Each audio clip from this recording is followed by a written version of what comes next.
Well, good morning, everyone, and welcome. It's great to see you here. Thank you so much for joining us at the Autism at Work Virtual Summit. I am Orion Kelly. Now, I will be your host for many of the sessions over the next 2 days. I'm autistic, just in case you're wondering.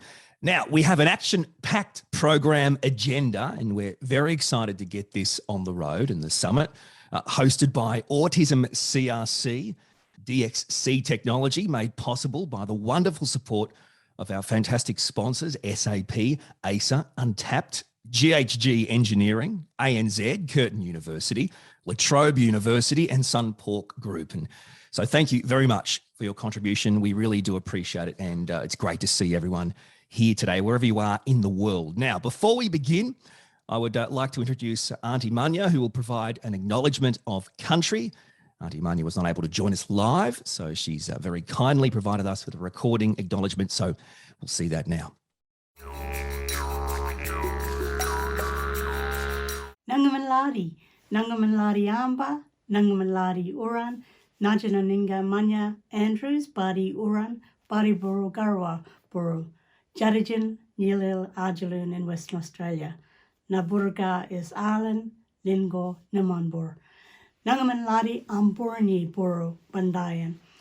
Hello everybody, I said hello to you in my language. Badi told you who I am, my clans, where I'm from, and also acknowledge the traditional lands and where we're meeting. Amburni Buru, everybody in Bandayan, which is our word for Australia.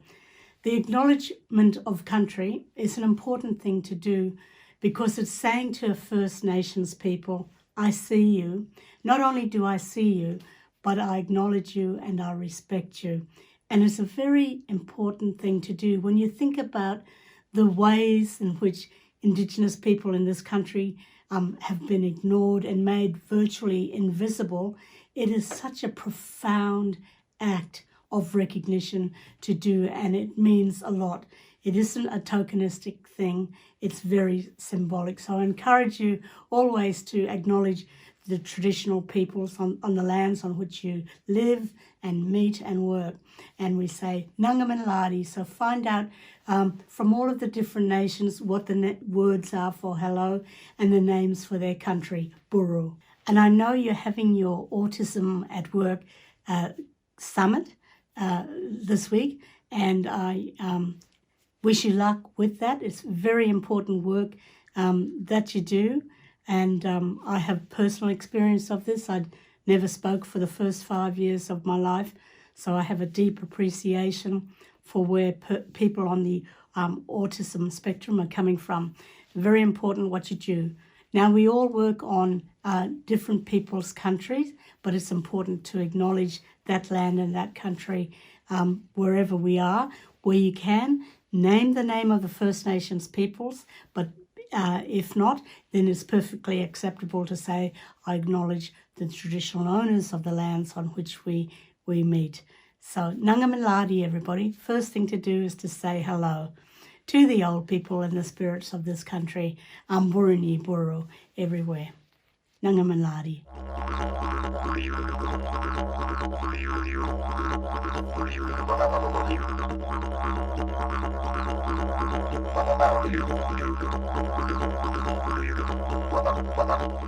And absolutely, thank you so much, Aunty Munya. I see you, and can also say I think there's a desperate need for more funded research into Indigenous peoples of any country and autism. I think that's just desperately required. Now, the theme for the summit is sustainable programs, sustainable employment.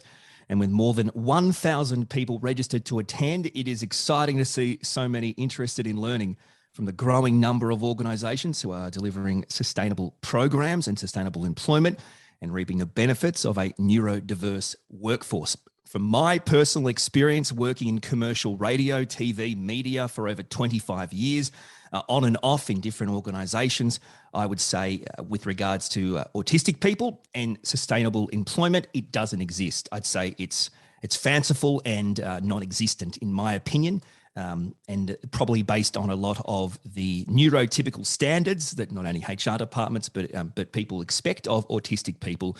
asking someone with a different brain to take that brain and rewire it so it's a neurotypical brain is clearly not possible, yet expected by autistic employees on a daily basis.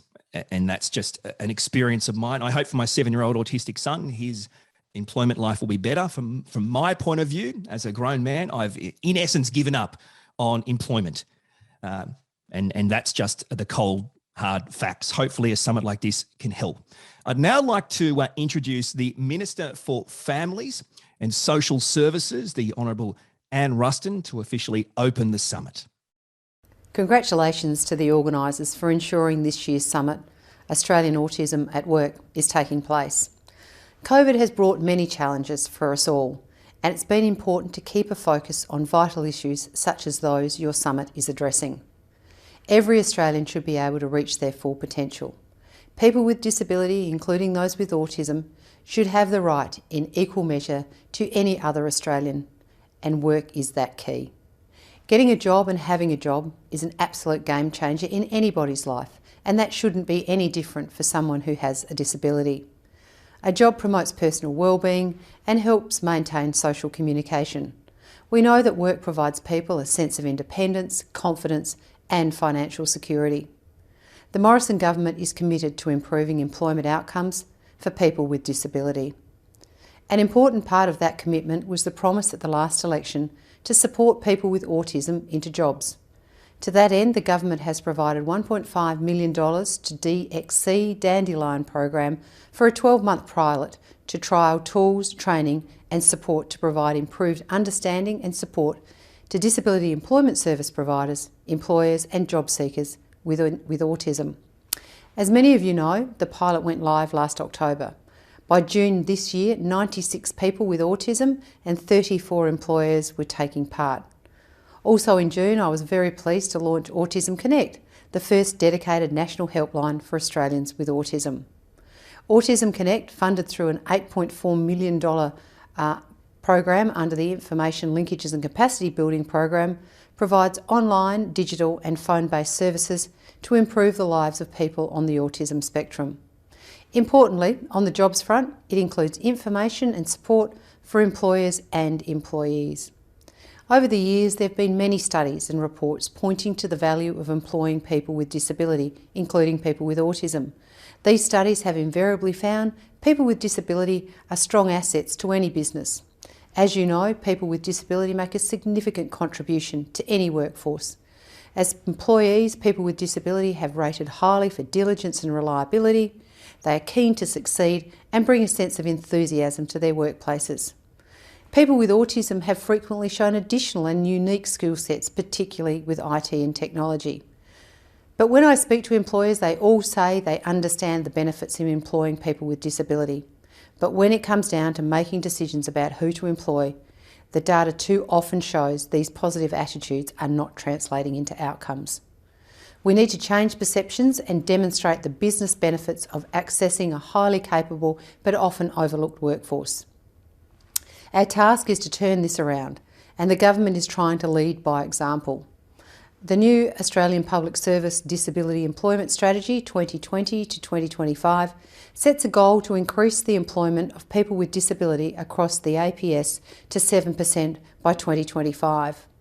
We want to build a public service with inclusive and accessible workplace cultures and environments to which we can attract, recruit and retain people with disability. More broadly, we are developing a national disability employment strategy which seeks to provide a guiding framework for government, employers and the wider community to increase employment opportunities. The employment strategy will contribute to Australia's social and economic prosperity by ensuring more people with disability are able to fulfil their work and career goals. It will consider the roles of all stakeholders, including employers, both formal and informal support networks, recruitment providers and other mainstream services. The development of the employment strategy is being informed by significant stakeholder consultation, but most importantly, the views and experiences shared by people with disability themselves. It will also align with the national disability insurance schemes, Participant Employment Strategy, which is focused on enabling NDIS participants, including participants with autism, to achieve their employment goals. The employment strategy is a key action under the National Disability Strategy. The government has been developing this with the states and territories in consultation with people with disability, their families, their carers and advocacy groups. I've just agreed with disability ministers from across the country that the new National Disability Strategy is ready to proceed for formal endorsement by all our governments. I expect it to be released before the end of the year. Australia's Disability Strategy 2021 to 2031 will be the framework through which governments in Australia commit to playing their role in removing barriers and delivering the broad ecosystem of supports for people with disability to reach their full potential. This includes ensuring many important areas of public policy are inclusive and accessible, including education, employment, housing, health and public transport. I want to assure you the government shares your commitment to improve employment opportunities for people with disability.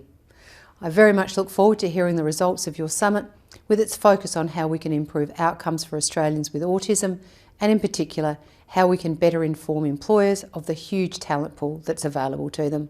Thank you very much. Well, thank you, Minister, and we certainly appreciate your time and look forward to seeing your words become action. Now, as you would have seen by now, our program covers so many important topics, including supporting wellbeing, unpacking government employment policy, employer and employee experiences, and advocacy in the workplace. Now I'd like to introduce the great man himself, Michael of Fieldhouse, to say a few words of welcome. Michael is DXC Technologies Social Impact Practice Leader, Director of Cybersecurity, and the Executive for DXC's Dandelion Program. Michael, welcome, and over to you.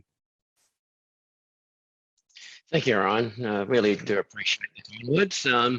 Firstly, I'd like to thank Minister Ruston for her kind opening remarks. It's reminding all of us we need to be more inclusive of employment and workplaces, so we can actually make a real impact for other people.